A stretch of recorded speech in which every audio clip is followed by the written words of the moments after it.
I forgot to tell my wife I had fixed the hidden camera in the living room. When I sat down in the dark to review the footage, expecting maybe to catch our housekeeper slipping out early, I saw my wife of 45 years holding a small glass vial. Her son-in-law leaned in and whispered 3 drops in his coffee every morning. It mimics Alzheimer's perfectly. What happened next changed my life forever. My name is Clarence. I am 70 years old, and before I tell you how I dismantled their lives piece by piece, let me know where you are watching from in the comments below. Hit like and subscribe if you believe that the truth always comes to light no matter how deeply it is buried. It was 2 in the morning. The sprawling house we owned in the affluent suburbs of Atlanta was completely silent. The only illumination in my dark home office came from the cold blue glow of my laptop screen. I had spent 35 years of my life as a fraud investigator for the IRS. I made a career out of following paper trails, reading between the lines, and catching people in their most elaborate lies. But nothing, absolutely nothing, could have prepared me for the lie sitting in my own living room. A few days earlier, the security camera hidden in the bookshelf had stopped working. I am a man who likes to keep his hands busy, so I took it apart, replaced a faulty wire, and got it running again. I just forgot to mention it to my wife, Vivian. I was just scrolling through the footage to make sure the motion sensor was calibrated correctly. Then I saw them. Vivian, the woman I had built a life with for 45 years, was sitting on the expensive leather sofa. Across from her sat Trent. Trent is a 38-year-old white real estate developer who married our daughter Maya 5 years ago. He always carried himself with a slick, unearned arrogance, wearing custom-tailored suits and driving cars he constantly traded in for newer models. I never liked him, but I kept my peace for my daughter's sake. On the screen, the living room was dimly lit. The timestamp read, "Yesterday afternoon, right around the time I usually take my daily nap." Trent reached into the inner pocket of his tailored jacket and pulled out a small dark glass vial. He placed it on the coffee table and slid it toward my wife. I turned the volume all the way up, pressing my headphones tightly against my ears. Trent leaned forward, his voice a low, calculated whisper. He told her to put 3 drops in my coffee every morning. He said his doctor promised it mimics the symptoms of Alzheimer's perfectly.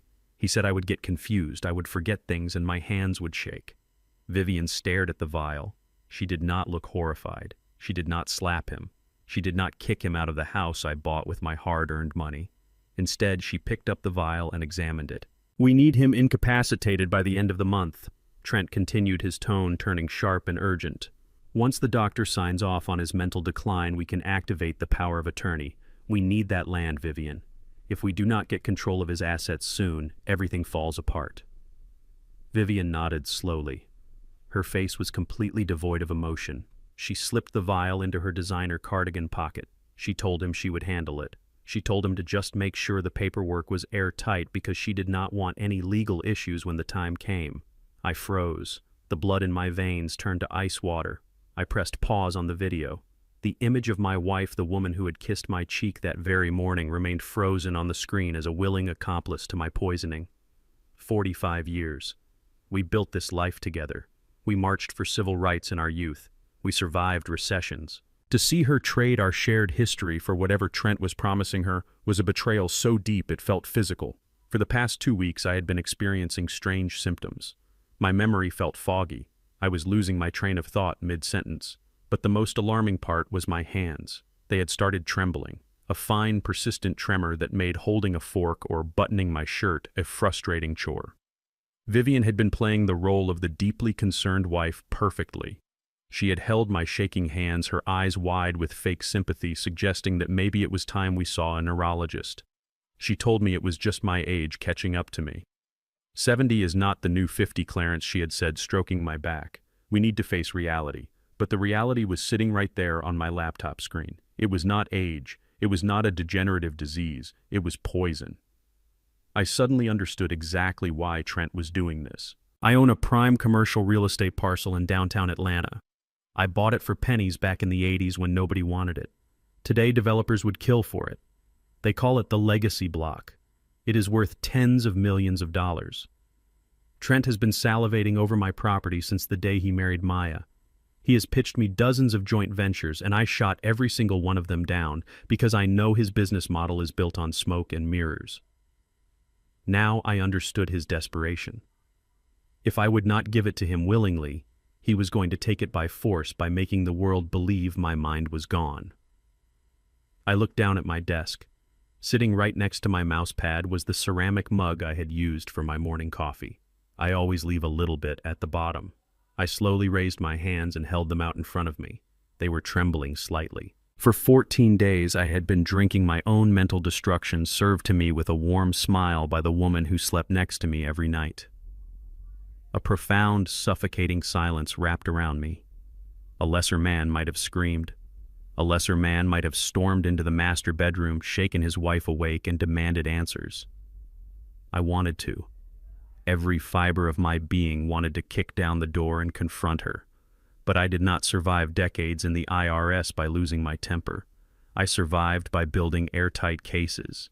They thought they were dealing with a senile old man whose brain was turning to mush. They forgot who I used to be. They forgot that before I was a wealthy retiree, I was the man who tore down million-dollar financial empires with nothing but a calculator and a keen eye for deceit. I reached out my trembling fingers, steadying just enough to grab a small plastic Ziploc bag from my desk drawer. I carefully poured the remaining few drops of cold, dark coffee from my mug into the bag. I sealed it tight. Tomorrow I was going to pay a visit to an old friend who ran a private toxicology lab. Vivian and Trent wanted to play a game of shadows. They wanted to steal my mind and my legacy, but they had just handed the rulebook to a master. I closed the laptop. The blue light vanished, leaving me in the pitch-black office. The tremors in my hands were still there, but my mind had never been clearer. They wanted a war over my wealth, but they were about to get a masterclass in total destruction. The morning sun filtered through the sheer curtains of our dining room just like it had for the last 2 decades in this house. It was a beautiful Tuesday morning in Atlanta. I sat at the head of the long mahogany table wearing my robe, reading the morning paper. From the kitchen I could hear the familiar sounds of my wife preparing our breakfast. The clinking of porcelain, the soft hum of the coffee maker, and the gentle melody of a gospel song she always hummed when she was in a good mood. For 45 years those sounds meant comfort. They meant home. But today that sweet gospel hum sounded like the soundtrack to my own funeral. I kept my eyes glued to the newspaper, but my mind was completely focused on the kitchen. I knew exactly what she was doing in there. I pictured her carefully taking that small, dark vial from her pocket, unscrewing the cap and counting out 3 drops into my black coffee. I wondered what ran through her mind in that moment. Did her hand tremble? Did she feel even a fraction of guilt? Or was she just thinking about the designer dresses and the luxury vacations Trent had promised her once I was out of the picture and locked away in a memory care ward? A few minutes later, Vivian walked into the dining room. She was wearing a pristine white blouse, her hair perfectly styled, looking like the loving, devoted matriarch our community thought she was. She carried a steaming ceramic mug in her hand and set it down gently on the coaster right next to my newspaper. "Here you go, my love," she said, her voice dripping with that smooth, southern warmth she had perfected over the years. "Drink it while it is hot. It will wake you right up."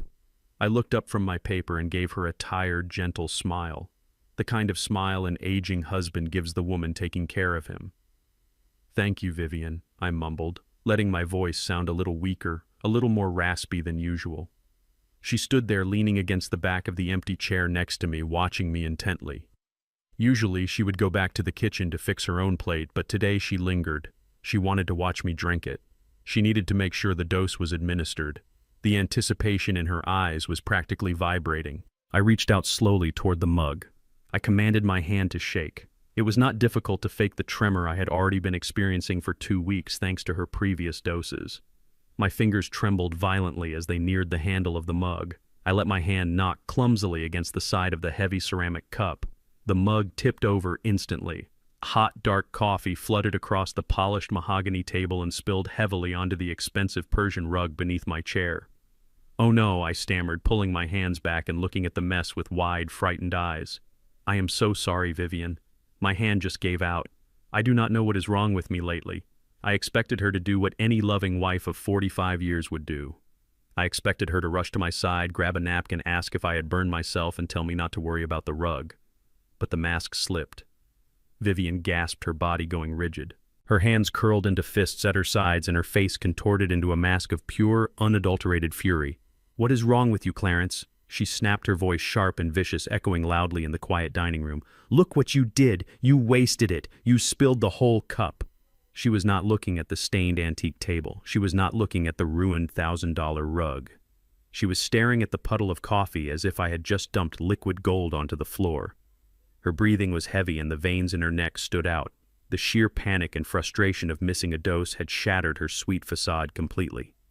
"I am sorry," I whispered, shrinking back into my chair, playing the role of the confused and intimidated old man to perfection. "I just cannot control the shaking, Vivian. I did not mean to waste it."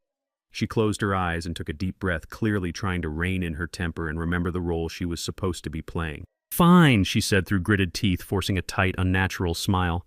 "It is fine, Clarence. Do not move. I will clean it up. I will brew a fresh pot and make you another cup right now. You really need your morning coffee." She turned on her heel and practically sprinted toward the kitchen to fetch the cleaning supplies and undoubtedly a fresh cup with a fresh dose of poison. As soon as she disappeared around the corner, my posture changed.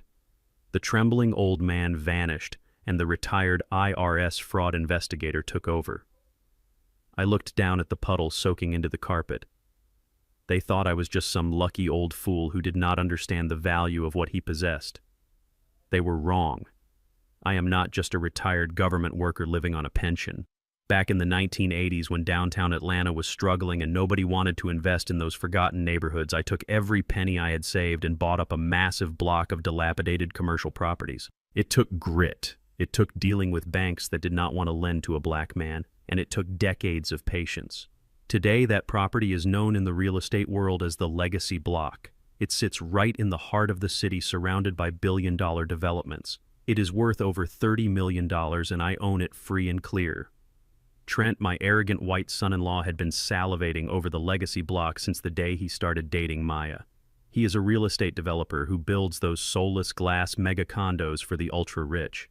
He had been begging me for years to sign the land over to his company, promising me a cut of the profits for a massive luxury high-rise project he wanted to build. But I knew his track record. I knew he was over-leveraged and sloppy. I told him no every single time. He could not handle the rejection. To a guy like Trent, a black man from the old neighborhood holding on to the most valuable piece of real estate in the city was an insult to his ego. He needed my land to save his failing business, and since I would not hand him the keys, he and my wife decided to steal my mind to get them.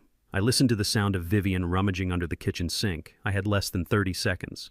I reached into the pocket of my robe and pulled out a small, thick sponge I had hidden there earlier and a sterile plastic Ziploc bag. I bent down quickly and pressed the sponge hard into the wettest part of the Persian rug, letting it soak up the dark, poisoned coffee. I tossed the saturated sponge into the Ziploc bag, pressed the air out, sealed it tight, and slipped it back into my deep pocket. By the time Vivian marched back into the dining room carrying a roll of paper towels and a spray bottle, I was sitting perfectly still, staring blankly at the wall, playing the lost old man. Here she muttered, kneeling down to scrub the rug, her movements aggressive and impatient. "The new pot is brewing. I will bring you a fresh cup in a minute. You are not leaving this table until you drink it." "Actually, Vivian," I said slowly, standing up from my chair and leaning heavily on the table for support, "I think I have lost my appetite. My stomach is feeling a little upset. I think I just need to get out of the house for a bit. Get some fresh air." She stood up quickly, her eyes flashing with panic. "No, Clarence, you cannot go out right now. You are not thinking clearly. You need your coffee. You need to sit down." I shuffled past her, ignoring her demands. "I am just going to take a slow drive," I mumbled, grabbing my car keys from the hook by the door. "I will be back in a few hours. Do not worry about me." She called after me, her voice rising in desperation. But I was already out the door. I climbed into my car, locking the doors behind me. As I pulled out of the driveway, I looked in the rearview mirror and saw Vivian standing on the porch, her face twisted in rage, clutching a roll of paper towels. She had missed her window today. I did not drive to the park. I did not go for a slow, aimless ride. As soon as I was out of our neighborhood, I straightened my posture, my grip on the steering wheel firm and steady. I merged onto the highway, heading straight for downtown Atlanta.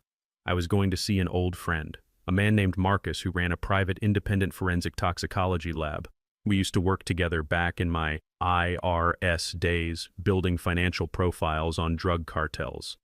If anyone could tell me exactly what chemical cocktail Trent had given my wife to destroy my brain, it was him. Vivian and Trent thought they were playing a game of real estate and inheritance. They thought they could erase me from my own life and take the empire I built with my bare hands. But as I merged into the fast lane, feeling the heavy plastic bag resting in my pocket, I knew their game was already over. I was going to let them dig their graves a little deeper, and then I was going to bury them both. I left Marcus at the toxicology lab with a promise that he would rush the chemical screen on the coffee sample. I had a few hours to kill before the results came back. I could have gone to a park to clear my head. I could have gone to the police. Instead, I picked up my phone and called my daughter Maya. I needed to look her in the eye. I needed to know if the little girl I used to carry on my shoulders was a hostage in her own marriage or a willing participant in my execution. We agreed to meet for lunch at an overpriced bistro in Buckhead, a place where a salad costs $50 and everyone is pretending to be richer than they actually are. It was exactly Maya's kind of place. She walked in 20 minutes late.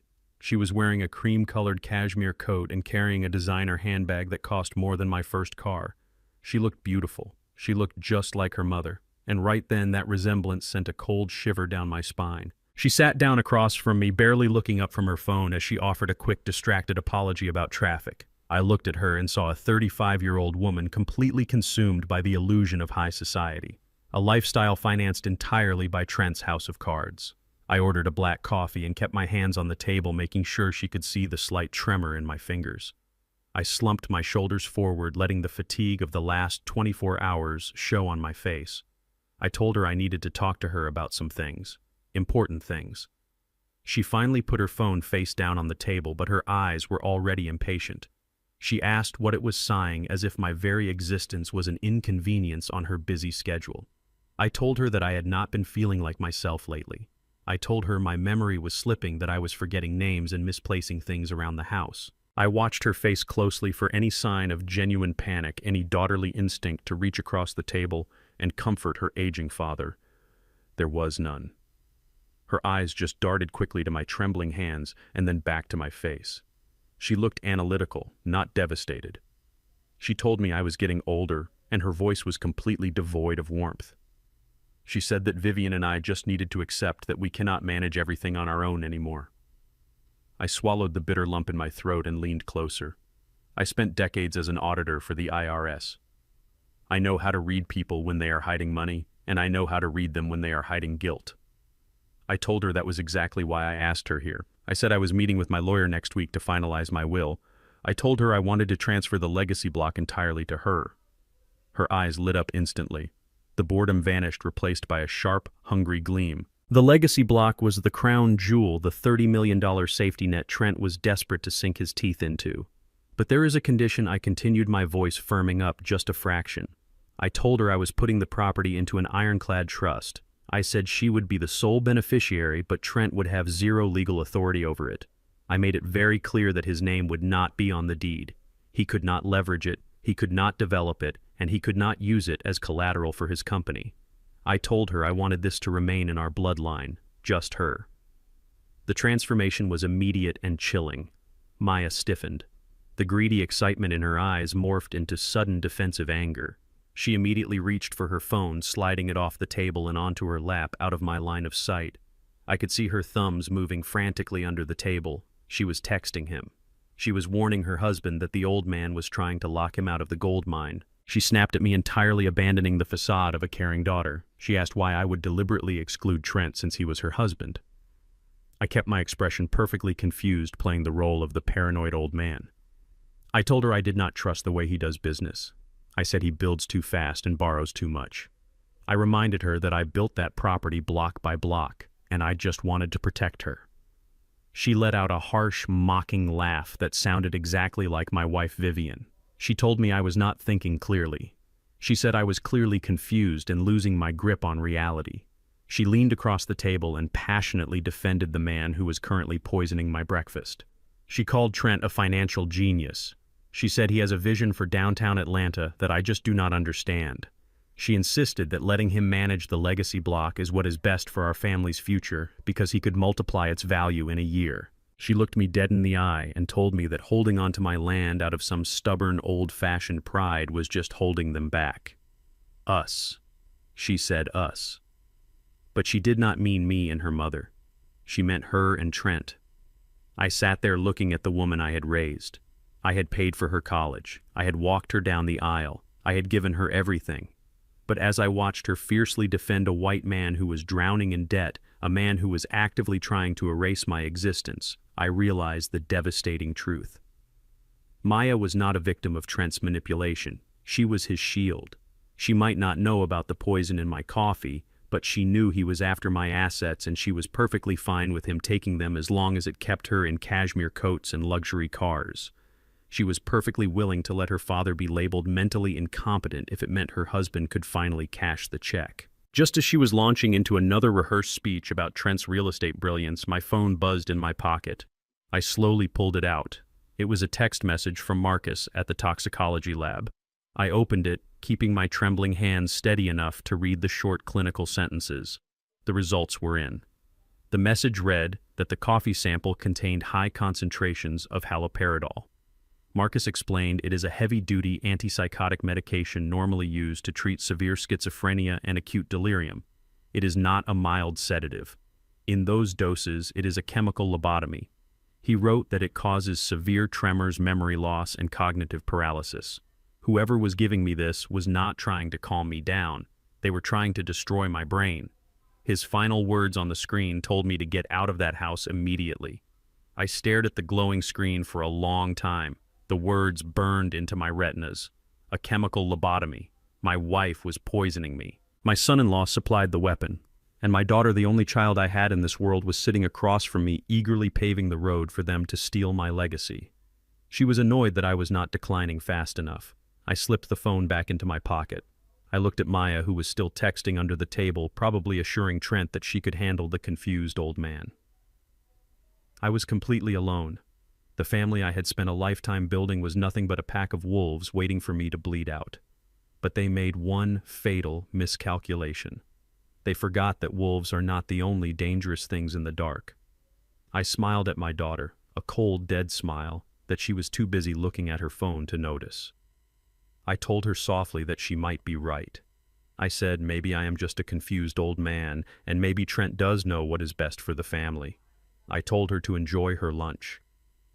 I walked out of the restaurant, stepping into the bright Atlanta sun. The heartbreak was gone. It had burned away completely, leaving nothing but pure, unadulterated focus. I was officially a man without a family. But I was also a man with a $30 million loaded gun, and I was about to pull the trigger. I drove away from that Buckhead bistro with a clarity I had not felt in years. My wife was poisoning me, and my daughter was handing over the shovel to dig my grave. I did not go back to that house of lies. Instead, I drove to a quiet public library on the south side of town. It was a neighborhood where nobody knew me and nobody would look for me. I needed a secure internet connection and a quiet corner to do what I do best. I walked past the rows of dusty books and found an isolated table near the back. For 35 years at the Internal Revenue Service, I did not carry a gun. My weapon was a calculator and an unparalleled ability to read the stories that people try to hide inside their tax returns and corporate filings. I hunted down corporate embezzlers, corrupt politicians, and men who thought they were smarter than the system.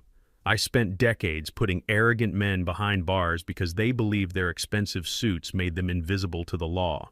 Trent thought I was just an obsolete old black man sitting on a gold mine he deserved to own. He was about to find out that he had picked a fight with an apex predator.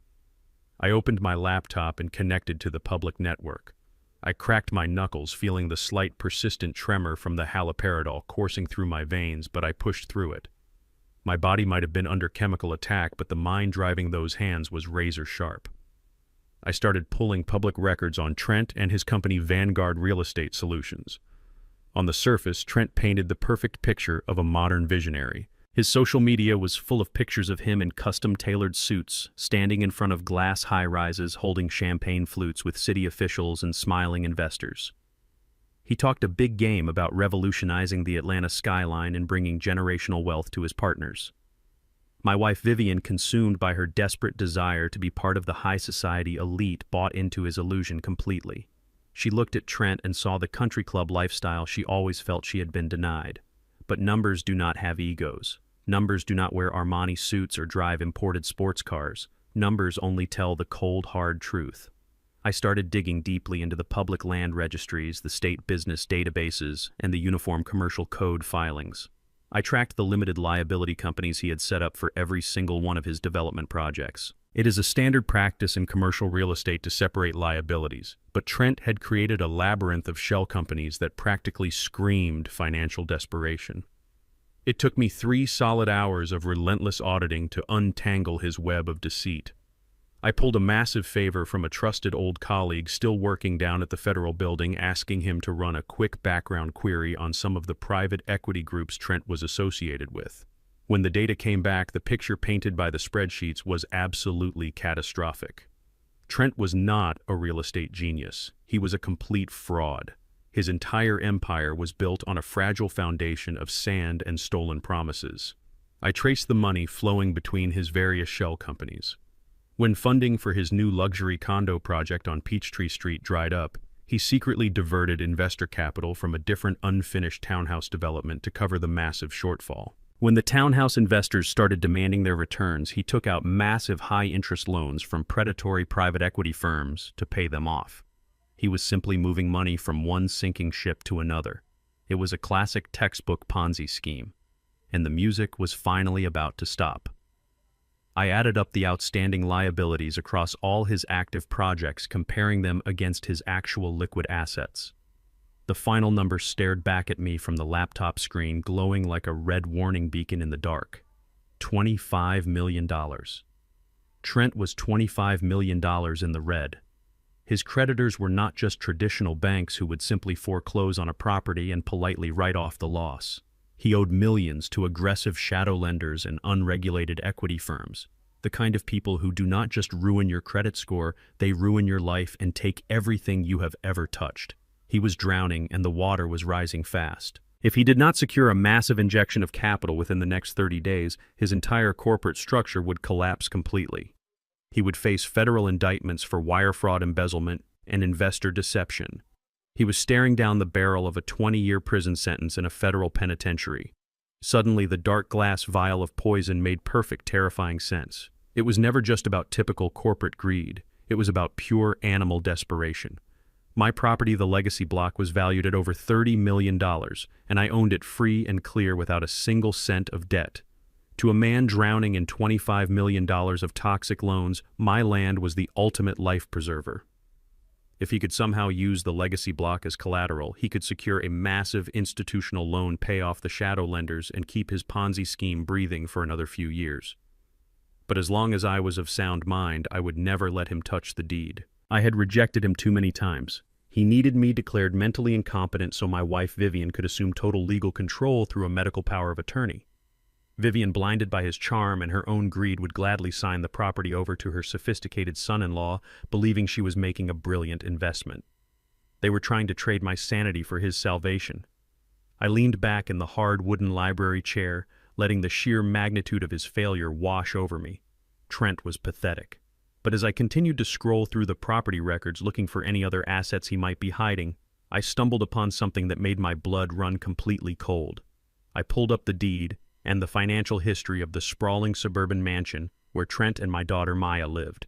When they bought that house 5 years ago, Trent bragged to our entire family that he had paid for it in cash. He threw a lavish housewarming party claiming it was a testament to his unstoppable success.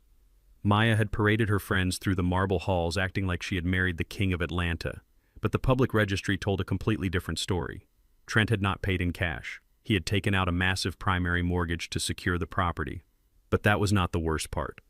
Looking at the recent financial filings, I saw that over the past 8 months, as his Ponzi scheme began to rapidly unravel, Trent had secretly taken out a second and then a third mortgage against the house. He had leveraged their home to the absolute maximum limit, drawing out every single drop of equity to throw into the black hole of his failing business. The house was currently in pre-foreclosure status. He was 3 months behind on his mortgage payments. I stared at the screen, my chest tightening with a sickening realization.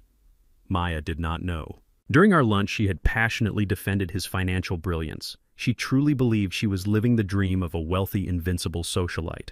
She had no idea that the marble floors she proudly walked on were essentially owned by aggressive debt collectors, and that she was one missed payment away from being thrown out onto the street with nothing but the clothes on her back.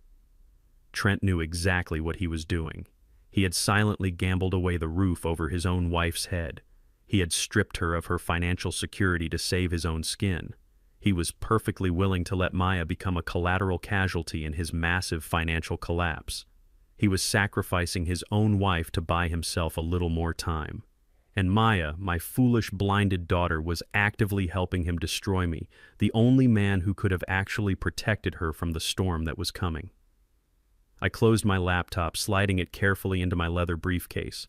The circle of betrayal was completely unbroken. My wife wanted to poison me for a taste of luxury she felt she deserved. My son-in-law wanted to chemically lobotomize me to cover up his federal crimes and avoid a prison cell. And my daughter was defending the very man who was quietly leading her to the slaughterhouse. I stood up and walked out of the library, stepping into the warm Georgia afternoon. I was a man surrounded by enemies disguised as a loving family, but they had made a fatal error. They thought they had backed a helpless old man into a corner. They did not realize they had just handed a loaded weapon to a veteran IRS investigator who knew exactly how to pull the trigger. Trent wanted to play with financial fire. It was time for me to burn his entire world to the ground. I drove back to the house we had shared for over 4 decades. The large driveway was completely empty.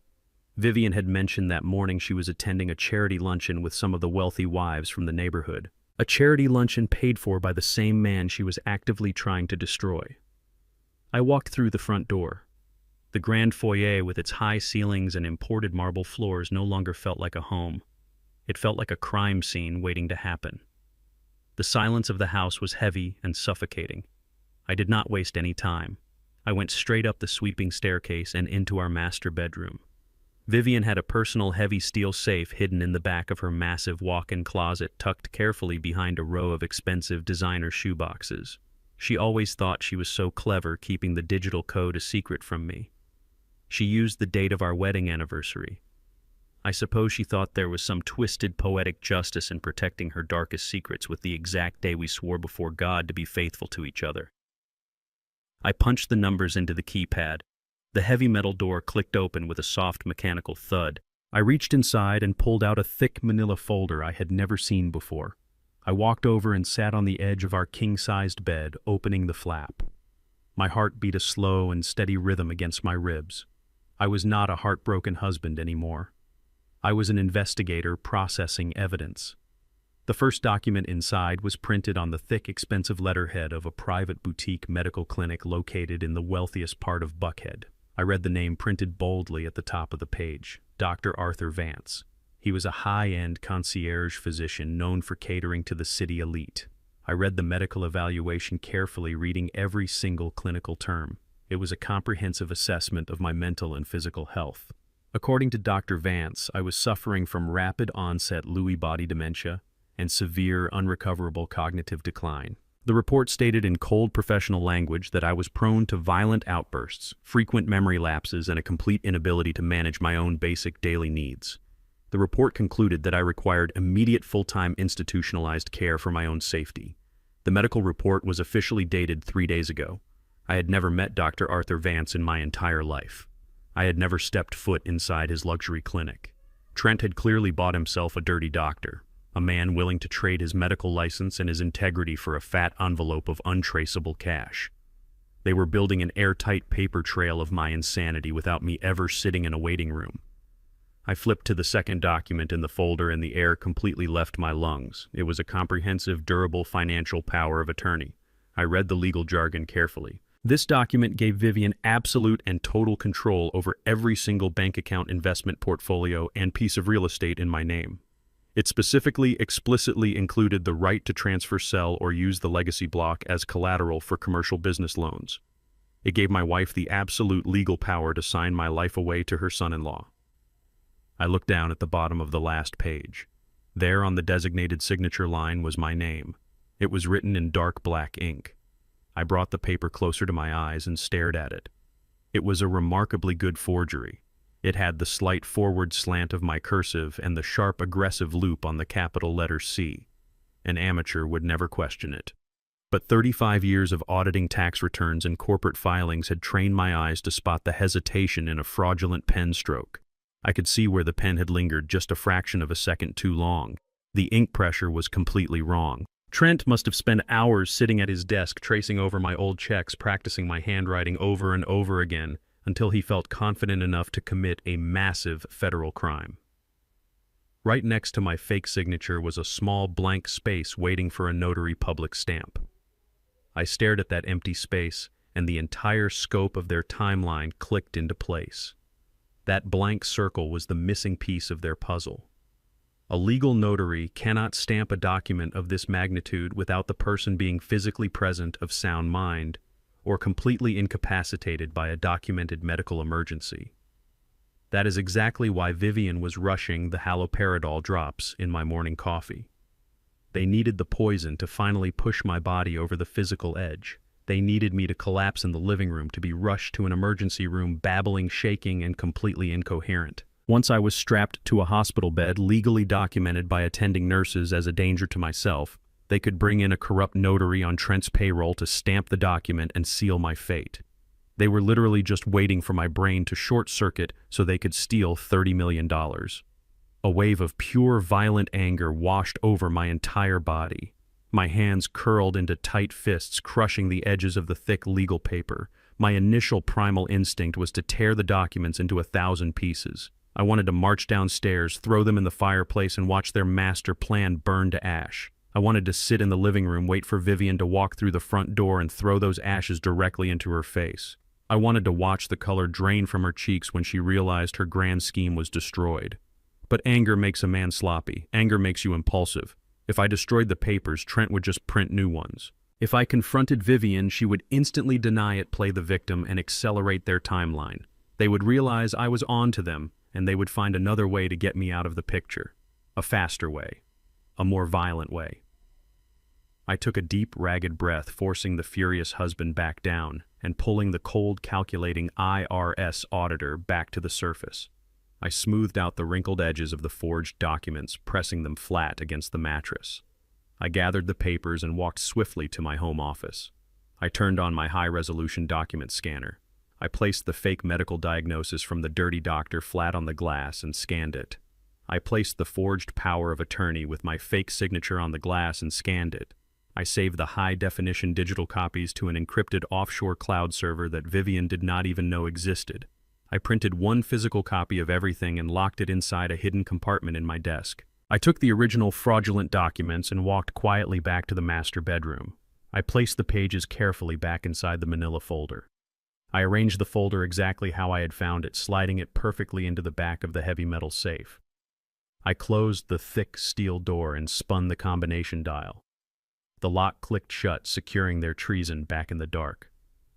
I pushed the designer shoeboxes back into their precise original positions, leaving absolutely no trace that I had ever been there. I walked downstairs into the kitchen and poured myself a glass of ice-cold water. My hands were perfectly steady holding the glass. The heavy doses of haloperidol were slowly working their way out of my system, but I knew I had to keep up the grand performance. Tomorrow morning, I would have to sit at the dining room table and let Vivian pour me my poisoned coffee. I would have to pretend to take sips when she was looking and discreetly spit the liquid into a hidden napkin when she turned her back. I would have to force my hands to shake. I would have to stare blankly at the walls and pretend I forgot what day it was. I had to make them believe with absolute certainty that their toxic poison was working flawlessly. Vivian and Trent thought they had trapped a weak, dying animal. They thought they were holding all the winning cards in this high-stakes game. But they had just handed me the physical, tangible proof of their federal crimes. That forged power of attorney was not their golden ticket to a $30 million real estate fortune. It was their one-way ticket to a federal penitentiary. The trap was fully set, and I was holding the cage door wide open, waiting patiently for them to walk right in. The cat and mouse game had officially begun. But as I stood in the quiet kitchen looking at the empty coffee pot, I smiled, because they had absolutely no idea who the cat really was. I drove down to Sweet Auburn the next morning. It is a part of Atlanta that holds deep history for our people, the kind of history that arrogant men like Trent try to pave over with glass and steel. I parked my car in front of a modest brick building that looked like it had not changed since the 1970s. Inside was the law office of Marcus. Marcus and I grew up together in the same tough neighborhoods. We survived the civil rights movement together. While I went into the IRS to hunt down financial criminals using numbers and ledgers, Marcus went to law school and became one of the most brilliant and ruthless defense attorneys in the state of Georgia. He did not care about designer suits or exclusive country club memberships. He cared about the law, and he cared about loyalty. I walked into his office, which smelled strongly of old paper and bitter black coffee. I sat down across from his heavy oak desk and I told him everything. I did not hold anything back. I told him about the hidden camera and the poison in my coffee. I told him about the massive $25 million debt Trent was hiding behind his luxury cars and fake smiles. I told him about the dirty doctor and the forged power of attorney sitting right now in my wife's safe. Marcus listened in absolute silence. His dark eyes narrowed and his jaw set like stone. When I finished, he did not offer me empty sympathy or pity. He knew I did not want it. He just pulled a fresh legal pad toward him, leaned forward, and asked me exactly how I wanted to execute the execution. I told him I needed an irrevocable trust, and I needed it drafted and filed immediately. For those who do not understand complex property law, an irrevocable trust is exactly what it sounds like. It is a legal vault. Once you place an asset inside it, you surrender your direct legal ownership of that asset forever. The trust becomes the absolute owner and a designated trustee manages it. You cannot change your mind later and nobody can force you to dissolve it. I told Marcus to draw up the papers transferring the entire $30 million legacy block out of my personal name and into the newly formed Vance Family Legacy Trust.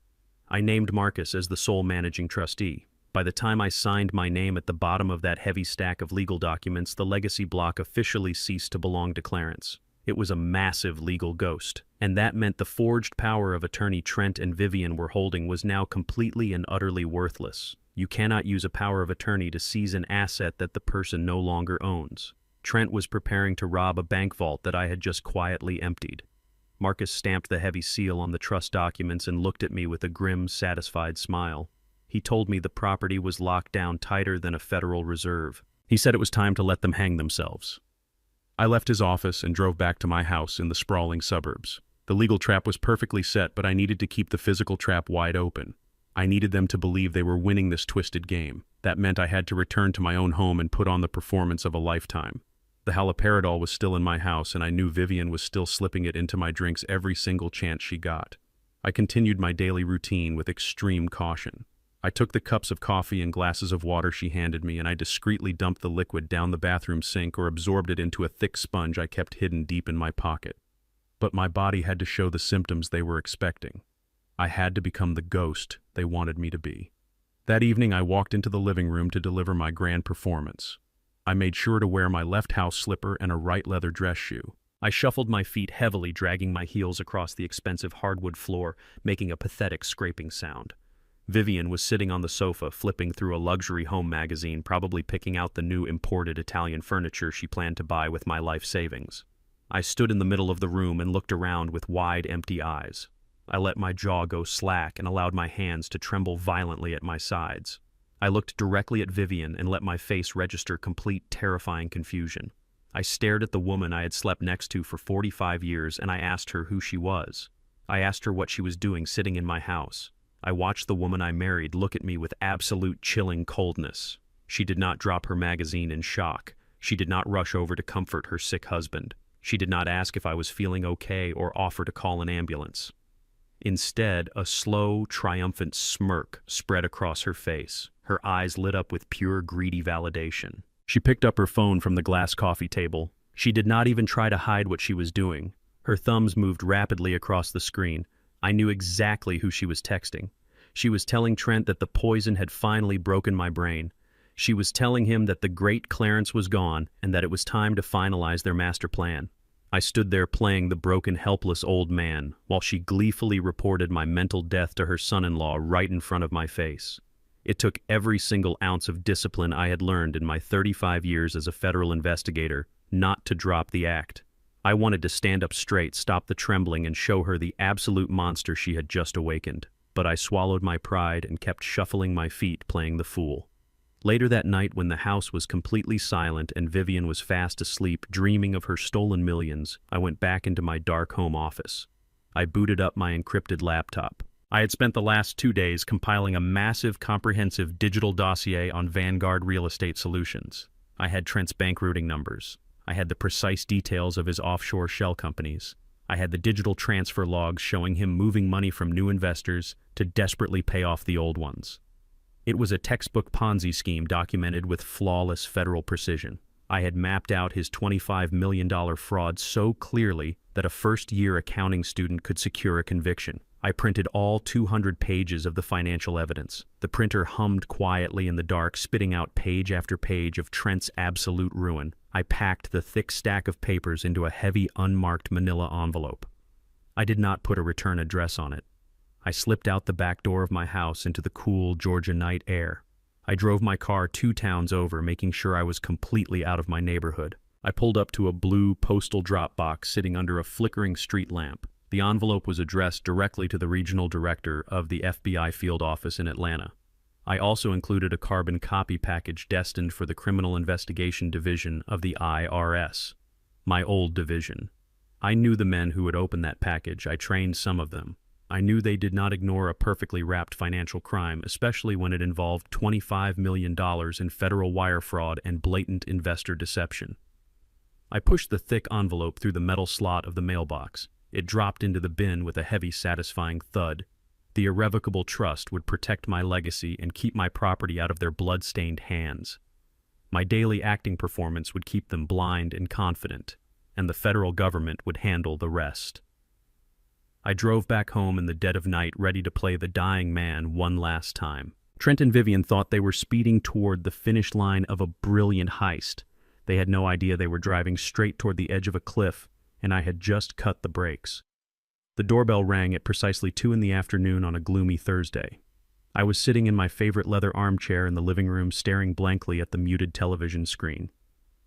Vivian was hovering nearby, wiping imaginary dust off the mantel. She had spent the entire morning cleaning the house, making sure everything looked absolutely perfect for our special guest. She was dressed in a conservative beige dress, looking every bit the exhausted but devoted wife. The performance was nauseating.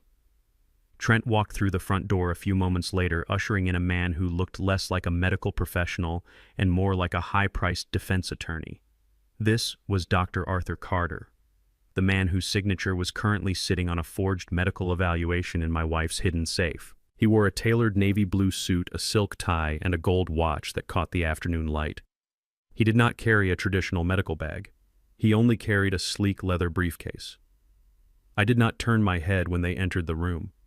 I kept my eyes fixed on the television, letting a thin string of drool gather at the corner of my mouth. I let my left hand tremble violently against the armrest of the chair.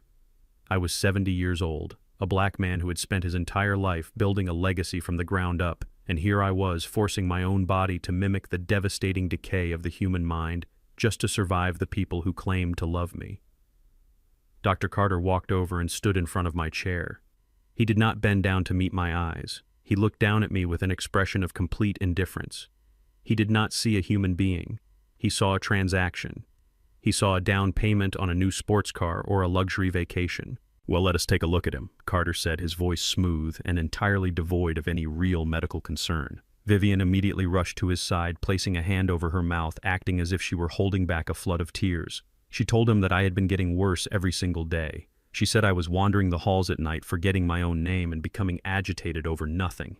She deserved an Academy Award for the sheer conviction in her voice. Carter pulled a pen from his pocket and finally knelt down in front of me. He asked me if I knew what day it was. He asked me who the president was. I slowly turned my head to look at him. I made sure my eyes were completely vacant, devoid of any spark or recognition. I let my jaw hang loose. I mumbled something incomprehensible, slurring my words together until they sounded like a foreign language. I reached out with my trembling hand and batted weakly at the air in front of his face as if I were chasing a ghost. Trent stood leaning against the door frame of the living room, his arms crossed over his chest. He was watching the entire spectacle with a smug, satisfied smirk. He was enjoying this. He was actively getting a thrill out of watching the man who had rejected his business proposals for 5 years reduced to a babbling shell of a human being. Carter did not take my blood pressure. He did not check my pupil dilation with a light. He did not perform a single legitimate cognitive test. He simply stood back up, smoothed out the wrinkles in his expensive suit pants, and let out a heavy, dramatic sigh. He turned to Vivian and put a hand on her shoulder, giving her a look of profound, fake sympathy. "I am so sorry, Mrs. Vance," he said, his voice dripping with rehearsed compassion. "It is exactly as I feared. The cognitive decline is severe and irreversible. He is suffering from late-stage dementia. It is no longer safe for him to be managing his own affairs or living without round-the-clock institutional care. Vivian let out a dramatic sob, burying her face in her hands. Trent walked over and put his arm around his mother-in-law, playing the role of the strong, supportive rock of the family. He asked the doctor what the next legal steps were. He asked it so casually, as if they had not already rehearsed this exact conversation a dozen times before. Carter opened his sleek leather briefcase and pulled out a stack of official-looking medical documents. They were identical to the ones I had already scanned and hidden away. He placed them on the glass coffee table right in front of me. He uncapped his expensive fountain pen. He did not even bother to take the paperwork into another room. He leaned over the table and signed his name on the dotted line, officially and legally declaring me mentally incompetent right in front of my face. He smiled a nasty, arrogant little smirk as he handed the signed psychiatric evaluation to Trent. "It is done," he said quietly. "You can take this directly to a judge to expedite the power of attorney and the facility placement. Just make sure the final payments are routed to the offshore account we discussed." Trent took the papers, folding them carefully and slipping them into his jacket pocket. He walked over to my armchair. He leaned down, putting his face inches from mine. I could smell the expensive mint cologne on his breath. He reached out and patted my shoulder with heavy, condescending strikes. "It is okay, Dad," he whispered, his voice laced with pure, venomous victory. "Do not you worry about a thing anymore. We are going to take real good care of your assets from now on. You just rest." I looked up at him, keeping my eyes wide and vacant, letting my hand continue to shake against the leather armrest. He thought he was looking at a broken man. He thought he had just successfully stolen $30 million of prime Atlanta real estate. He thought he had won the game. But Trent did not realize that I am a man who spent 35 years hunting criminals who thought they were smarter than everyone else. I never walk into a room unequipped. I looked down at my chest. Sewn perfectly into the fabric of my cardigan, completely indistinguishable from the other ordinary brown buttons, was a state-of-the-art micro camera. I had purchased it from a specialized surveillance boutique downtown using untraceable cash. It had a wide-angle lens and a highly sensitive audio receiver. Trent and Vivian thought the examination in the living room was the final act of their brilliant play, but they had made a catastrophic error 10 minutes earlier. When Trent first answered the front door to let Dr. Carter inside, Vivian was still in the kitchen fetching water. Trent and Carter had lingered in the grand foyer for a full 2 minutes. I was sitting right here in my armchair facing the hallway with a direct, unobstructed view of the front door. My little button camera had been silently recording in crystal-clear, high-definition video as Trent reached into his coat pocket. It had recorded him pulling out a thick white envelope bulging with $100 bills. It had captured the crisp audio of Trent handing the envelope to the doctor, saying, "Here is the second half of the $50,000 we agreed on. Just sign the damn paper and make it look convincing." It had recorded Dr. Carter laughing greedily as he stuffed the bribe into his briefcase before walking into the living room to perform his fake evaluation. I had the entire federal crime documented on a secure digital memory card resting right against my beating heart. Conspiracy to commit medical fraud, bribery, elder abuse. It was a flawless, airtight conviction handed to me on a silver platter. I let out a soft, confused groan, keeping up my senile act as Trent patted my shoulder one last time. "Let them think they have destroyed me," I thought to myself. "Let them sleep peacefully tonight, dreaming of millions they will never touch." Because the evidence I was carrying in my shirt button was going straight to the federal investigators by midnight. They had just dug their own graves and handed me the shovel. With the fraudulent medical evaluation and the forged power of attorney burning a hole in his pocket, Trent did exactly what a drowning man does when he sees a life raft. He lunged for it blindly. He did not even wait to leave my house to start making his moves. As soon as that dirty doctor walked out the front door, Trent practically sprinted into my home office, shutting the heavy mahogany doors behind him. He thought he was securing his privacy. He thought he was the smartest man in the room. He had absolutely no idea that a retired IRS fraud investigator never leaves his own command center unprotected. I had tapped my own home network weeks ago. Every single keystroke, every outgoing email, and every phone call that routed through my wireless router was being mirrored directly to a secure offshore server I controlled. I sat in my armchair in the living room, continuing to play the drooling, oblivious old man for my wife, while a hidden earpiece in my left ear fed me the live audio of Trent digging his own grave just one room away. Through the earpiece, I could hear Trent pacing back and forth across the hardwood floor. His breathing was heavy, ragged, with a mix of adrenaline and sheer panic. He picked up his phone and dialed an international number. I recognized the country code immediately. It was Switzerland. Trent had completely exhausted all of his domestic credit lines. Every reputable bank in the state of Georgia had already slammed their doors in his face after looking at the toxic wasteland of his financial portfolio. He was completely out of options stateside, so he was reaching out to the shadow markets. He was calling a private European investment group known for providing massive amounts of unregulated capital to desperate real estate developers. They were the kind of predatory lenders who charged extortionate interest rates and required absolute ironclad collateral. I listened as the call connected. Trent put on his best, most arrogant corporate voice. He spoke to a senior managing partner at the fund, explaining that he had just acquired full legal control over the legacy block. He confidently stated that the property was valued at over $30 million, completely unencumbered by any existing debt. He told the European investor that he needed an immediate emergency cash injection of $20 million by the end of the week to break ground on a new luxury high-rise. It was a spectacular lie. He did not want to break ground on anything. He needed that $20 million to pay off the aggressive shadow lenders breathing down his neck and to keep his Ponzi scheme from completely collapsing. Trent emailed them the scanned copies of the forged power of attorney and the fake deed transfers he had drawn up.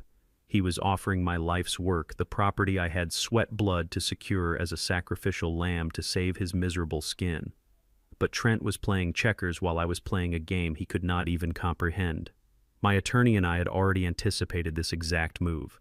When we set up the irrevocable trust days earlier, locking the legacy block away from Trent forever, we knew he would try to leverage the fake documents to secure an overseas loan. What Trent did not know was that the senior managing partner of this specific European fund owed my attorney a massive life-saving favor. Years ago, my attorney had helped that same investment group navigate a brutal federal tax evasion audit without going to federal prison. They owed us, and we had called in the marker. I listened intently through my earpiece as the European investor paused, pretending to review Trent's fraudulent documents. Then, following the exact script my attorney had provided him, the investor spoke. He told Trent that the collateral was acceptable. He told him the $20 million could be wired into his corporate accounts by Monday morning. I heard Trent let out a massive, trembling sigh of relief. He actually laughed, thinking he had just pulled off the heist of the century. But then the investor dropped the hammer. He told Trent that a transaction of this magnitude, especially with a new international client, required a gesture of supreme public confidence. The investor noted that Trent's company, Vanguard Real Estate, was hosting its 10-year anniversary gala this coming Saturday night at the Ritz-Carlton. It was going to be the biggest social event of the year, packed with Atlanta's wealthiest elite city politicians and local media. The investor laid down an absolute ultimatum. He said his firm would only finalize the $20 million loan if Trent agreed to hold a formal public signing ceremony during the gala. He demanded that Trent stand up on that stage in front of 500 high-profile guests and publicly announce the acquisition of the legacy block and the partnership with the European fund. It was a brilliant, flawless trap. We were forcing Trent to commit his massive federal fraud in the most public, highly documented way possible. He would not be signing these forged documents in the shadows of some back alley. He would be doing it under the bright, flashing lights of the press, surrounded by witnesses, completely cementing his guilt. Trent hesitated for only a fraction of a second. His ego was far too massive to recognize a trap. The idea of standing on a stage playing the triumphant, invincible business mogul in front of the entire city was too intoxicating for him to resist. He eagerly agreed. He promised the investor a spectacular show. He hung up the phone, completely unaware that he had just signed his own death warrant. A few minutes later, Trent walked out of the home office. He was practically vibrating with victory. He walked into the living room, grabbed my wife Vivian by the waist, and kissed her. He spun her around, laughing like a maniac. "We did it," he whispered to her, his voice trembling with greed. "The funding is secured. We are signing the final papers this Saturday at the gala. We are going to be richer than God." Vivian smiled, a cold, calculated smirk that made my stomach churn. She poured him a glass of scotch from my personal cabinet to celebrate. But then her smile faltered just a bit, and she looked over at me. I was still sitting in my armchair, staring blankly at the wall, keeping up my pathetic performance. "What about him?" Vivian asked, her voice dropping to a harsh whisper. "We cannot have him here on Saturday. The gala is the most important night of your career, Trent. Maya and I need to be there by your side. We cannot leave him alone in the house, and we certainly cannot hire a sitter. What if he has one of his episodes? What if he wanders out into the street and the police get involved? It would be a public relations nightmare. We cannot risk any distractions this weekend." Trent took a slow sip of his scotch, staring at me with absolute disgust. "You are right," he said coldly. "The power of attorney goes into effect immediately. There is no reason to wait anymore. He is just dead weight now." Vivian nodded, walking over to the kitchen counter and pulling out a glossy brochure. I recognized the logo. It was Shady Grove. It is a notorious state-run nursing home on the outskirts of the city. It is not a place where the elderly go to live out their golden years in comfort. It is a heavily medicated lockdown facility where unwanted relatives are dumped and forgotten. It is underfunded, understaffed, and famous for keeping its patients heavily sedated so they do not cause any trouble. "I already made the arrangements," Vivian said, her voice entirely devoid of any human empathy. "I paid the administrator a premium to fast-track his admission under an emergency psychiatric hold. The private ambulance will be here at 3 o'clock on Saturday afternoon to collect him. They will strap him to a gurney, take him straight to the secure dementia ward, and lock the doors. We will be dressed in our evening gowns, drinking champagne at the Ritz, while he gets his first dose of institutional tranquilizers. He will never set foot in this house again." Trent smiled, raising his glass of my scotch to toast my wife. "To the future," he said. "To the future," she replied, clinking her glass against his. I sat there perfectly still, listening to the woman I had loved for 45 years casually plan my permanent exile into a chemical prison. They were going to throw me away like a piece of broken furniture just hours before they planned to steal my legacy on a silver stage. They thought they had tied up every loose end. They thought Saturday afternoon would be the tragic, quiet end of my story. But as I sat in that leather chair, staring blankly at the wall, a deep, dangerous fire ignited in my chest. They wanted to send an ambulance for me on Saturday. They wanted to lock me away in the dark so I could not ruin their big night. I was going to let them put me in that ambulance. I was going to let them think they had won. Because sometimes to completely destroy your enemies, you have to let them believe they have buried you. They thought Saturday night was going to be a celebration of their brilliant deception. They had no idea I was planning to crash the party, and I was bringing the entire federal government with me. Saturday afternoon arrived with a heavy, suffocating tension hanging over my house, while the rest of my family was buzzing with excitement preparing for Trent's massive corporate gala. I was sitting in my worn armchair in the living room playing the role of a dead man walking. I was dressed in a faded, oversized sweater and a pair of old house slippers. I kept my chin tucked to my chest, letting my hands tremble slightly against my lap. From the grand staircase, I heard the clicking of Vivian's heels. She walked down into the living room, but she was not carrying my vintage leather weekend bag. She was not carrying the sturdy suitcase we had used for our anniversary trip to Paris 10 years ago. She was holding 2 cheap black plastic trash bags. I watched through half-closed eyes as the woman I had been married to for 45 years walked over to a pile of my clothes she had tossed on the sofa. She began grabbing my sweaters, my socks, and my comfortable trousers, casually stuffing them into the garbage bags. She was throwing my life away like yesterday's refuse. There was no care in her movements. There was no hesitation. After nearly half a century of building a life together, of sharing a bed, of holding her hand through sickness and health, she was packing my remaining days into black plastic. She tied a tight knot at the top of the first bag and stood in front of my chair. She looked down at me, and her face was a mask of absolute coldness. There was not a single tear in her eyes. There was no sorrow, no conflict, no lingering affection. "This place will be good for you, Clarence," she said, her voice completely flat and devoid of any human warmth. "You are getting dangerous at home. You left the stove on last week. You wander around the house in the middle of the night. It is just not safe for you here anymore. You will be much better off where medical professionals can watch you 24 hours a day." It was a brilliant lie delivered with the chilling ease of a seasoned sociopath. I had not touched the stove. I had not wandered the halls. She was reciting the exact narrative she and Trent had fabricated to justify locking me in a chemical prison. I wanted to look up and tell her I knew exactly what she was, I wanted to scream that I knew about the poison in my coffee, but I swallowed my pride, letting my head droop lower, staring blankly at the expensive hardwood floor. The heavy front door opened and Maya walked in. My daughter. The little girl I used to read bedtime stories to, the child whose scraped knees I had bandaged, the woman whose college tuition I had paid by working overtime at the IRS. She was wearing a stunning emerald green silk dress, her hair pinned up elegantly for the gala tonight.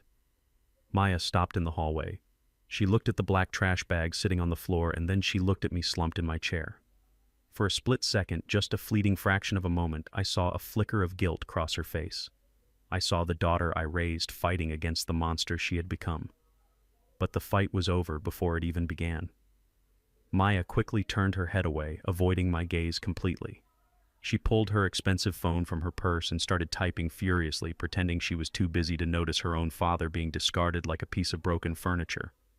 That silence, that deliberate refusal to look me in the eye, hurt infinitely worse than the toxic poison her husband had been feeding me. It was the final nail in the coffin of my family. I was officially a man with no wife and no daughter. A loud, heavy knock echoed through the house. Trent strutted out of the home office to answer it. He was already wearing his custom-tailored tuxedo, looking like a vulture ready to feast on a fresh carcass. He opened the door and two burly men stepped into my living room. They wore dark blue medical scrubs and carried a thick clipboard. They looked tough and intimidating, exactly the kind of unsmiling muscle a notorious place like Shady Grove would send to collect a difficult dementia patient. Clarence Vance, the taller orderly, asked, his voice rough and devoid of any pleasantries. Trent stepped forward and handed the men the forged medical authorization he had bought from the dirty doctor. He is docile right now, but he gets confused and aggressive. Trent lied smoothly, slipping his hands into his tuxedo pockets. Just take him straight to the secure memory care ward. The administrator is expecting him. The two burly men flanked my armchair. One grabbed my left arm and the other gripped my right. They pulled me up roughly from my seat. I let my legs drag a little, keeping my knees bent, playing the pathetic, over-medicated old man to absolute perfection. As they led me toward the front door, I passed Vivian. She was standing in front of the large hallway mirror, carefully adjusting her diamond earrings. She did not even turn around to say goodbye. I passed Maya. She kept her eyes glued to her phone screen, her jaw locked tight, refusing to acknowledge my existence. I passed Trent. He was standing by the door, holding it open. As I shuffled past him, he gave me a mocking, triumphant little smirk. He thought he had just won the $30 million lottery. They led me down the front steps and out into the warm Georgia afternoon. A plain white medical transport van with tinted windows was parked in my driveway. The taller orderly opened the heavy back doors and practically shoved me inside. The other man tossed my two black trash bags onto the cold metal floor. The doors slammed shut, plunging the back of the van into dim shadows. I heard the engine roar to life. The van pulled out of my driveway, rolling down the street, taking me away from the only home I had known for decades. We drove in complete silence for about 2 miles. I listened to the sounds of the traffic outside, waiting patiently until I was absolutely certain we were far out of my neighborhood and merging onto the main highway. Then I stopped slouching. I rolled my shoulders back, feeling a satisfying pop in my stiff joints. I lifted my head high. I wiped the fake drool from the corner of my mouth and ran a hand over my face. I reached into my pocket and my hands were no longer shaking. They were as steady as a master surgeon holding a scalpel. I looked at the two burly orderlies sitting across from me in the back of the van. The taller one, the man who had grabbed my arm so roughly, pulled off his medical cap and let out a deep, rumbling chuckle. "You put on a hell of a show back there, Mr. Vance," he said, his rough voice dropping the act and shifting into a sharp, respectful, professional tone. For a second, when we walked into that living room, I actually thought we were kidnapping a sick old man. I smiled. A real, genuine, dangerous smile. These men did not work for the Shady Grove nursing home. They were undercover federal agents hand-picked and planted by my lawyer Marcus. This plain white transport van was not heading to a lockdown dementia ward. It was a highly secure mobile command unit operated jointly by the IRS Criminal Investigation Division and the FBI. I reached deep into the inner pocket of my faded sweater and pulled out a small encrypted USB drive. This tiny piece of plastic contained everything. It held the high-resolution scanned copies of the forged power of attorney. It held the fake medical evaluation signed by Dr. Carter. It held the crystal-clear hidden camera video of Trent handing over the $50,000 cash bribe in my hallway. It contained the offshore banking routing numbers proving his massive $25 million Ponzi scheme. And it held the damning audio recordings of my wife and son-in-law coldly plotting my institutionalization. I handed the USB drive to the federal agent. It is all there. I said, my voice crisp, clear, and commanding. Every single piece of evidence you need to put Trenton Sterling and Vivian Vance in a federal penitentiary for the rest of their natural lives. The agent took the drive and immediately plugged it into a rugged laptop bolted to the steel wall of the van. He typed in a security clearance code and nodded firmly, signaling to me that the data was secured and transmitting to their headquarters. I looked down at the faded old sweater I was wearing and the cheap house slippers on my feet. I had played the victim for weeks. I had swallowed my pride, drank their poison, and let them treat me like garbage just to get to this exact moment. But the act was officially over. I knocked hard on the metal partition separating the back of the van from the front cabin. Agent, I called out to the man behind the steering wheel. Turn this van around and head toward the luxury district in Buckhead. We need to make a stop at my personal tailor. I refuse to destroy my son-in-law's entire empire wearing these miserable rags. Step on it, gentlemen. I have a very important party to attend tonight. The bespoke tailor shop in Buckhead was completely closed to the public by the time the federal agents escorted me through the back entrance. I stood in the private fitting room and dropped the oversized faded sweater and the cheap house slippers onto the hardwood floor. They landed in a pathetic little pile. That pile represented the sick, weak, and broken old man my family desperately wanted me to be. I stepped over it, and I never looked back. The master tailor, an old Italian man who had been making my suit since my early days at the Internal Revenue Service, was waiting for me. He did not ask any questions about the armed federal agent standing guard by the door. He simply brought out the garment bag. I slipped my arms into a crisp white shirt made of pure Egyptian cotton. I fastened my heavy platinum cufflinks. Then came the suit. It was a three-piece charcoal gray masterpiece cut from thick English wool, tailored perfectly to my exact measurements. I slid my feet into polished black leather Oxfords. When I looked in the three-way mirror, I did not see a 70-year-old dementia patient bound for a locked memory care ward. I saw a veteran federal fraud investigator. I saw a man who owned $30 million of prime Atlanta real estate. I saw an executioner. We left the tailor and walked out into the cool evening air. A massive black tactical surveillance van was parked discreetly in the alleyway. The heavy side door slid open and I stepped inside. The interior was a highly sophisticated mobile command center. The walls were lined with glowing monitors and complex audio equipment. 3 federal agents wearing dark tactical gear and headsets sat at the control panels. My attorney Marcus was sitting in the corner holding a thick leather briefcase resting on his lap. He looked at my tailored suit and gave me a slow, satisfied nod. He knew exactly what was about to happen. We drove through the busy streets of downtown Atlanta until we parked in a designated secure loading bay right beneath the Ritz-Carlton Hotel. The engine cut off, leaving us in the quiet hum of the surveillance equipment. We were sitting directly under the grand ballroom where Vanguard Real Estate Solutions was hosting its 10-year anniversary gala. One of the federal agents tapped a keyboard, and the largest monitor on the wall flickered to life. We had a crystal-clear, high-definition live feed of the grand ballroom. My lawyer Marcus had managed to slip 2 undercover operatives into the catering staff, and their hidden lapel cameras gave us perfect, unobstructed views of the entire room. The ballroom was a sea of absolute luxury. Massive crystal chandeliers bathed the room in golden light. Waiters in white tuxedo jackets carried silver trays loaded with expensive champagne and imported caviar. The room was packed with 500 of Atlanta's most influential people. There were city council members, wealthy socialites, and heavy-hitting corporate investors.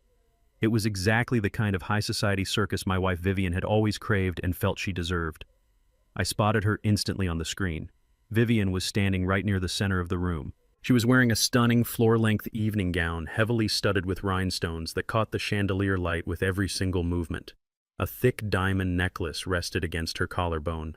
She was laughing brightly, tilting her head back, holding a crystal flute of vintage champagne. She looked radiant. She looked like the absolute queen of high society. Looking at her massive smile, you would never guess that just 3 hours ago she had packed her husband of 45 years into a black garbage bag and shipped him off to a chemical prison. She was celebrating my execution. Next to her stood my daughter Maya. She was wearing her emerald silk dress clinging tightly to her husband's arm. She looked a little nervous, but she was doing her absolute best to play the part of the devoted, supportive wife to a brilliant mogul. And then there was Trent.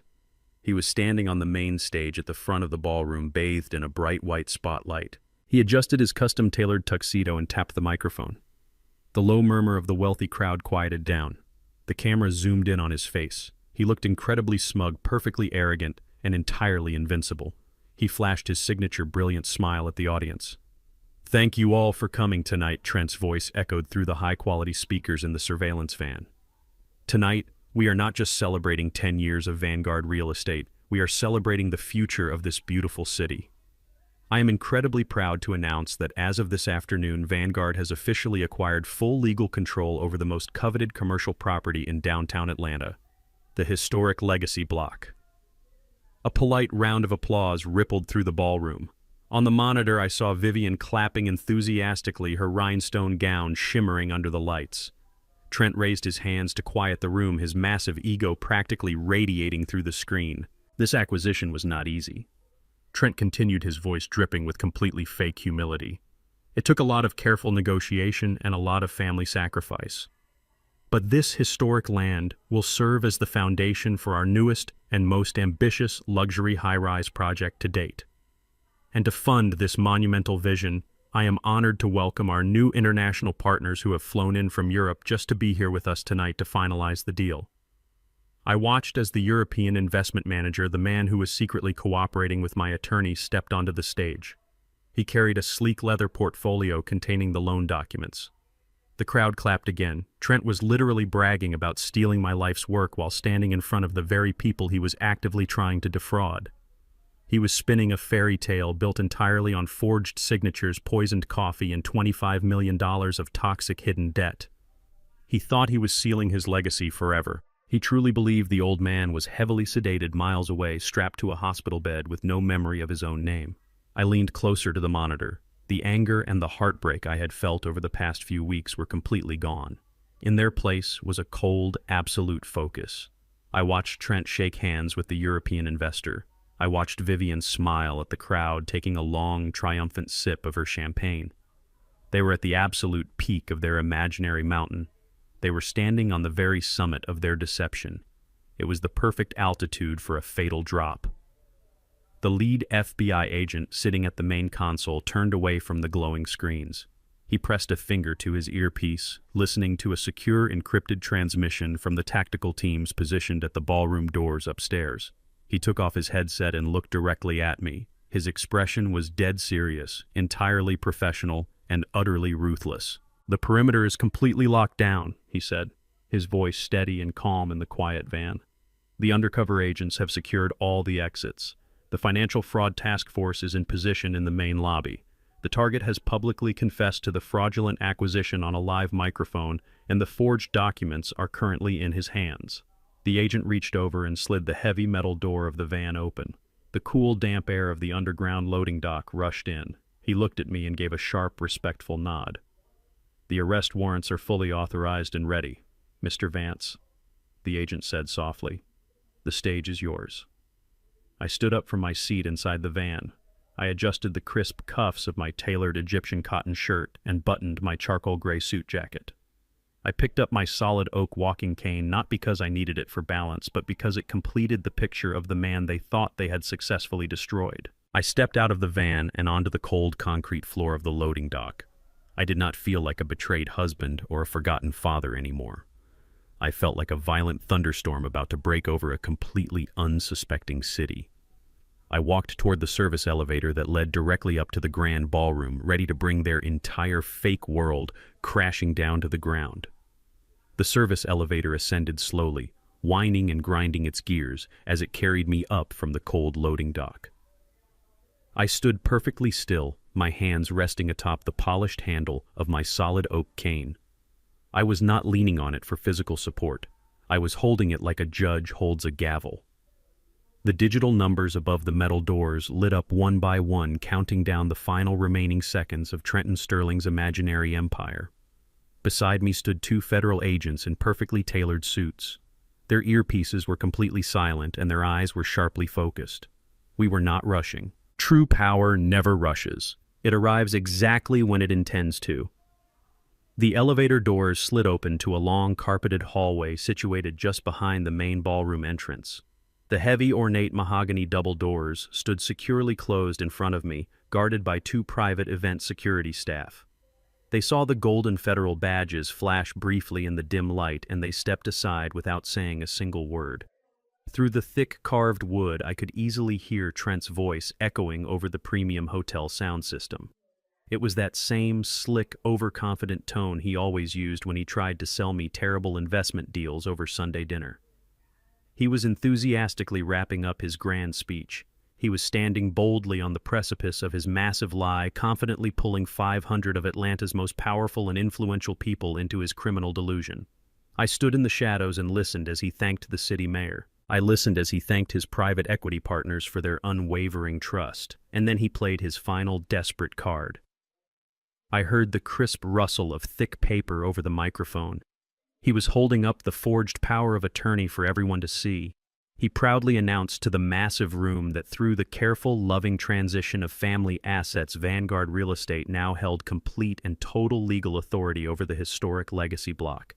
He told the wealthy crowd that this document represented the beautiful passing of the torch from the old generation directly to the new. He actually had the absolute nerve to ask for a round of applause for his father-in-law, claiming I was resting comfortably at a highly specialized care facility, completely unable to attend, but blessing this glorious corporate union in spirit. The sheer, unadulterated audacity of it made the blood in my veins run ice cold.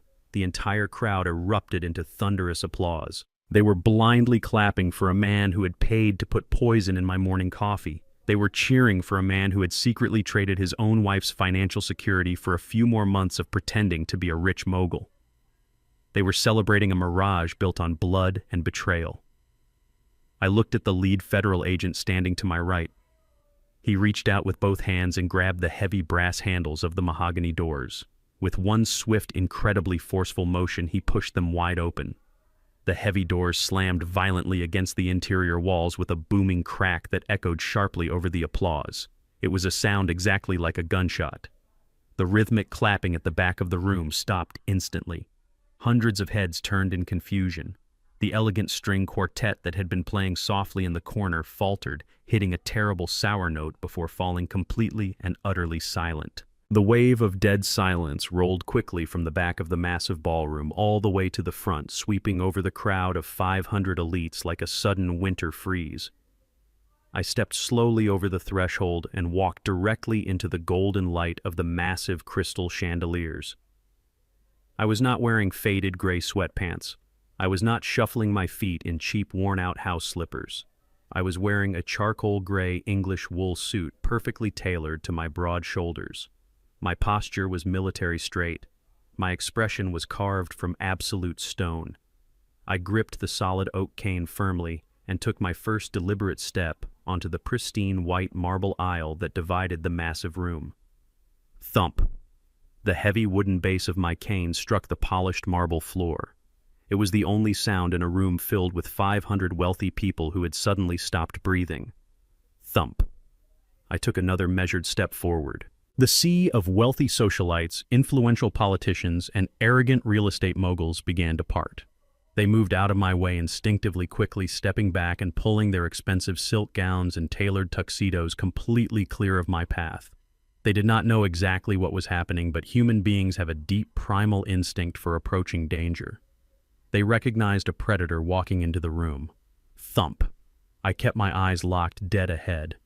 I did not look at the local mayor. I did not look at the nervous city councilman I had personally audited 2 decades ago. My cold gaze was fixed entirely on the brightly lit stage at the front of the room. Trent was standing frozen behind the clear crystal podium. His right hand was still holding the forged medical power of attorney high in the air, but his triumphant smile was completely gone. The smug, arrogant expression had violently melted off his face, quickly replaced by a mask of absolute paralyzing terror. He looked exactly like a man who had just seen a ghost walk out of a fresh grave. His mouth hung slightly open, but no words came out. The highly sensitive microphone picked up the ragged, shallow sound of his terrified breathing. His hand began to shake uncontrollably, and the fraudulent paper fluttered visibly under the bright stage lights. To the left of the stage, standing near the exclusive VIP tables, was my wife. Vivian had been beaming just moments before, fully basking in the warm glow of her stolen social status. When she saw me walking down the center aisle, her entire body went completely rigid. The color drained rapidly from her face, leaving her looking as pale as a corpse. Her fingers went totally limp. The crystal flute of expensive vintage champagne slipped right out of her hand. It hit the hard marble floor and shattered into 100 jagged pieces. The sharp, violent sound of breaking glass echoed loudly through the silent ballroom, but she did not even flinch. She just stared at me, her eyes wide with a horrified realization that the chemical prison she had enthusiastically paid for was completely empty. Right next to her, my daughter Maya stumbled backward in shock. She actually bumped hard into a tall cocktail table, knocking over a heavy floral centerpiece. She pressed her trembling hands tightly over her mouth, her panicked eyes darting frantically from me to her mother and then up to her husband, standing paralyzed on the stage. The grand, glamorous illusion she had been fiercely defending was collapsing right in front of her eyes. She thought I was a broken, heavily medicated old man who needed to be locked away for his own good. She was now looking at the veteran federal fraud investigator who had just systematically dismantled her entire life. Thump. I reached the very front of the room. I stood at the edge of the elevated stage, looking up at the cowardly man who had actively tried to erase my existence. The silence in the grand ballroom was so profound, so incredibly thick with tension, that you could clearly hear the low hum of the air conditioning vents overhead. 500 people were watching, holding their breath, waiting for the inevitable explosion. Trent swallowed hard. His Adam's apple bobbed up and down nervously. He desperately tried to speak. He leaned forward toward the microphone, his voice barely a terrified, cracking whisper. He barely managed to stammer out my name. Clarence. I did not raise my voice. I did not need to shout to project absolute authority. I looked him dead in his terrified eyes, letting the full, crushing weight of my presence destroy what little confidence he had left. I am so sorry I am late, I said. My voice was deep, warm, and sharp as a razor blade. It carried perfectly through the silent room, reaching every single person present. I adjusted my platinum cufflinks slowly, my hands perfectly steady. The traffic coming from the nursing home was a bit of a nightmare. The heavy silence in the grand ballroom was broken by the sound of Trent clearing his throat. The sheer panic in his eyes was painfully obvious to me, but he was a desperate man backed into a corner, and desperate men will always try to spin one last lie. He gripped the edges of the clear crystal podium so tightly that his knuckles turned completely white. He forced a wide, tight smile onto his face, looking out at the sea of wealthy investors and politicians. He let out a soft, patronizing chuckle, trying to project the image of a deeply burdened, loving son-in-law. "Ladies and gentlemen, please forgive this unfortunate interruption," Trent said into the microphone, his voice shaking just enough to ruin his confident facade. "As I mentioned to some of you earlier this evening, my father-in-law is tragically suffering from advanced rapid-onset dementia. His condition has deteriorated severely in the past few days. He is currently having a severe medical episode. He is deeply confused and he does not know where he is. Please, I apologize for this disturbance." Trent looked to the side of the massive room and gave a frantic, urgent nod to the private event security team. 4 large, broad-shouldered men wearing earpieces and dark suits immediately stepped away from the walls and began moving quickly down the center aisle toward me. They looked like bouncers ready to forcefully remove a drunk patron from a nightclub. The wealthy elite in the audience began to murmur among themselves, shaking their heads with sympathetic sighs. They looked at me with pity. They truly believed they were witnessing the tragic, embarrassing breakdown of a senile old man who had escaped from his caretakers. But their pity did not even have time to settle. Before the 4 private security guards could even come within 10 feet of me, the 2 men in tailored suits who had escorted me from the loading dock stepped smoothly out of the shadows. They moved with a terrifying, synchronized precision that no private hotel security could ever match. The lead federal agent stepped directly in front of the largest hotel guard and raised his left hand. In his right hand, he flipped open a leather wallet, exposing a gleaming, golden federal badge that caught the bright light of the crystal chandeliers. "Federal agents," the man said, his voice incredibly calm but carrying the absolute, unquestionable authority of the United States government. "Stand down immediately and back away. Do not interfere with this operation." The 4 private security guards froze instantly. The color drained from their faces as they looked at the federal badges. They slowly raised their hands in the air, taking several large steps backward, completely abandoning their post. A collective, synchronized gasp echoed through the massive ballroom. The 500 members of the Atlanta elite suddenly realized this was not a tragic family disturbance. This was a coordinated high-level federal takedown, and they were sitting right in the middle of the blast zone. I did not stop walking. I took the short set of velvet-carpeted stairs leading up to the main stage, my solid oak cane tapping rhythmically with every single step. I walked directly up to the crystal podium. Trent shrank back, his body trembling so violently that he nearly knocked over a tall arrangement of white orchids. He looked like a small, terrified child. The towering, arrogant real estate mogul had completely vanished, leaving behind nothing but a cowardly fraud staring into the eyes of his executioner. I reached out and wrapped my hand around the microphone, pulling it smoothly from the heavy stand. I looked Trent dead in his panicked, tear-filled eyes. "I have not lost my mind, Trent," I said, my deep voice booming through the state-of-the-art concert speakers filling every single corner of the cavernous ballroom. "But you are about to lose your freedom." I did not wait for him to respond. I turned my head and gave a sharp, subtle nod to the audio-visual booth located at the very back of the room.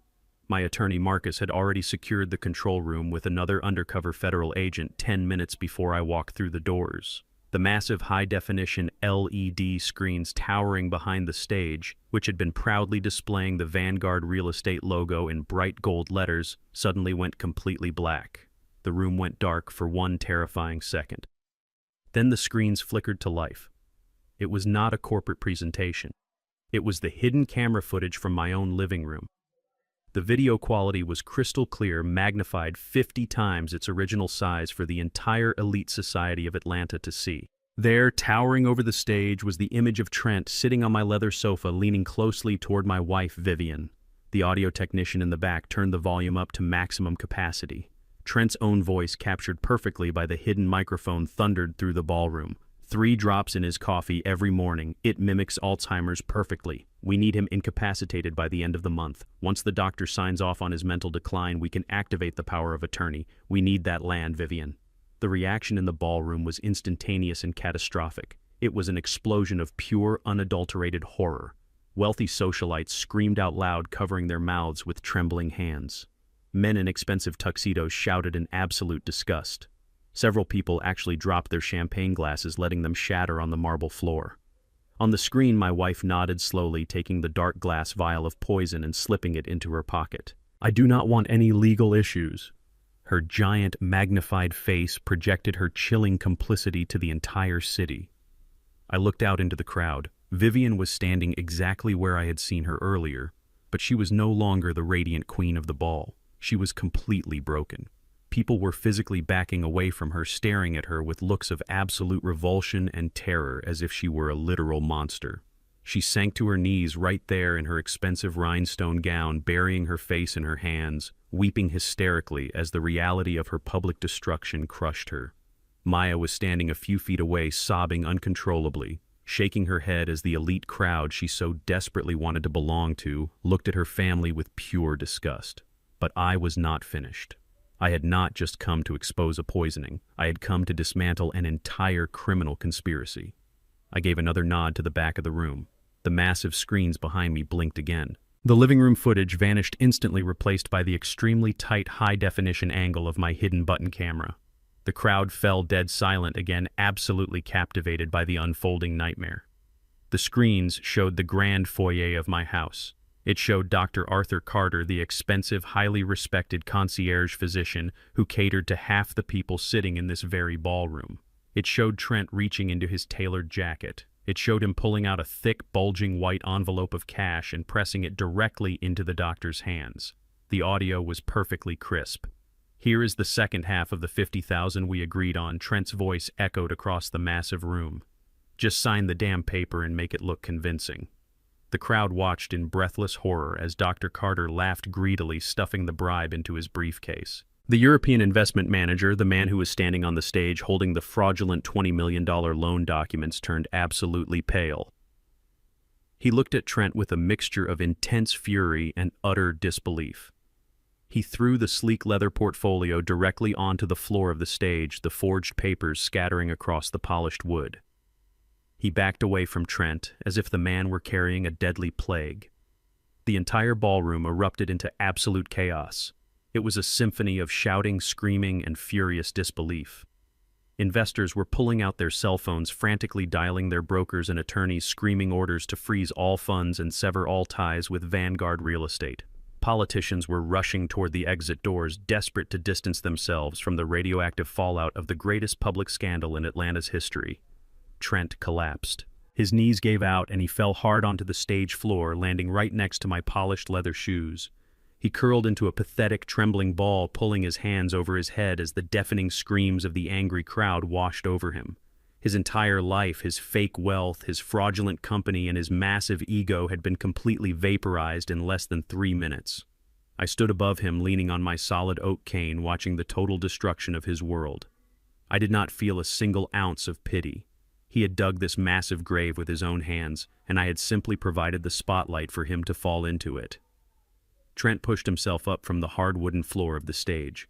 His custom-tailored tuxedo was wrinkled and covered in the dust of his own ruined grandstand. He scrambled backward like a cornered rat, frantically searching for a way out of a trap that had already snapped shut. He lunged for the clear crystal podium where his fraudulent papers were scattered. He grabbed the thick stack of forged documents and held them up tightly against his chest, as if those flimsy pieces of paper could somehow deflect the bullets I had just fired into his life.